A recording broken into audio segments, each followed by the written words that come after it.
Penetapan Menkominfo Johnny G. Plate sebagai tersangka dalam kasus dugaan korupsi menara BTS terus dikaitkan dengan manuver Partai Nasdem jelang Pilpres 2024. Namun Menko Polhukam dan pihak istana kompak membantah spekulasi itu dengan menyebut kasus yang menjerat Sekjen Nasdem Plate murni kasus hukum dan tidak ada unsur politis.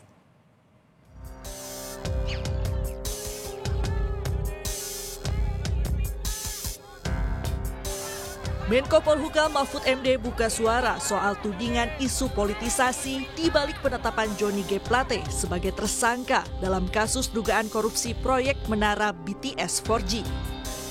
Mahfud menegaskan tidak ada muatan politis dalam kasus ini. Selain itu, kasus ini juga sudah lama didalami Kejaksaan Agung dengan hati-hati.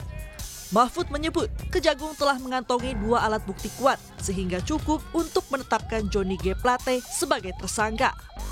Johnny Plate itu sudah sesuai hukum, karena sebenarnya ini sudah diteliti berulang-ulang, kan sudah agak lama kan isunya, tapi agak terlambat karena ini diteliti berulang-ulang, karena ini beririsan dengan politik. Nanti kalau ditindak, dibilang bahwa ini tindakan politik, karena punya masalah politik. Saya bilang hati-hati, tetapi kalau bukti sudah cukup jangan ditunda, karena kalau menunda penetapan tersangka itu salah juga secara hukum, bisa dituding loh. Anda kalau menunda, Anda sudah memenuhi syarat, berarti Anda menghalang-halangi penegakan hukum, itu salah, ada hukumannya juga. Setali 3 uang, tenaga ahli kantor staf kepresidenan Ali Mohtar Ngabalin juga memastikan penetapan Plate sebagai tersangka murni kasus hukum dan tidak ada intervensi dari Presiden Joko Widodo. Tentu saja dipastikan bahwa kasus ini adalah kasus murni yang terkait dengan tugas dan tanggung jawab Pak JGP dalam tugasnya sebagai Kementerian Komunikasi dan Informatika dalam hal perkara BTS. Dahulu Bapak Presiden telah menyampaikan peringatan berulang-ulang kali.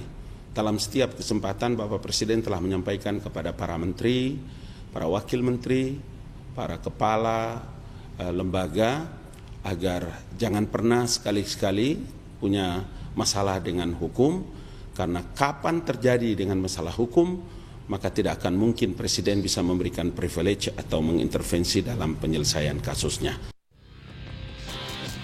Namun kritikan keras terus meluncur dari jajaran elit Partai Nasdem.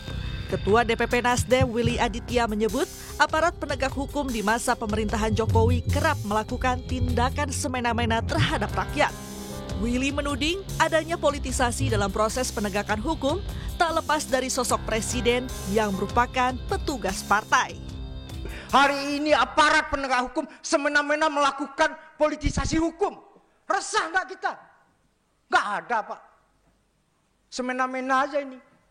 Mau tangkap si A, tangkap si B, tangkap si C. Kenapa yang menjadi presiden petugas partai, Pak? Bukan pelayan rakyat. Yang menjadi presiden itu harus pelayan rakyat. Bukan presiden partikelir. Bukan. Kita berdiri di atas semua kepentingan. Kalau dia benar-benar Soekarnois, harusnya loyalitas saya kepada partai berhenti ketika saya menjadi pejabat negara. Itu yang dikutip oleh Soekarno. Jangan sesat pikir, jangan. Tambah rusak, tambah segmented Republik ini kalau kita selalu berdiri atas perspektif dan ideologi yang picik seperti ini.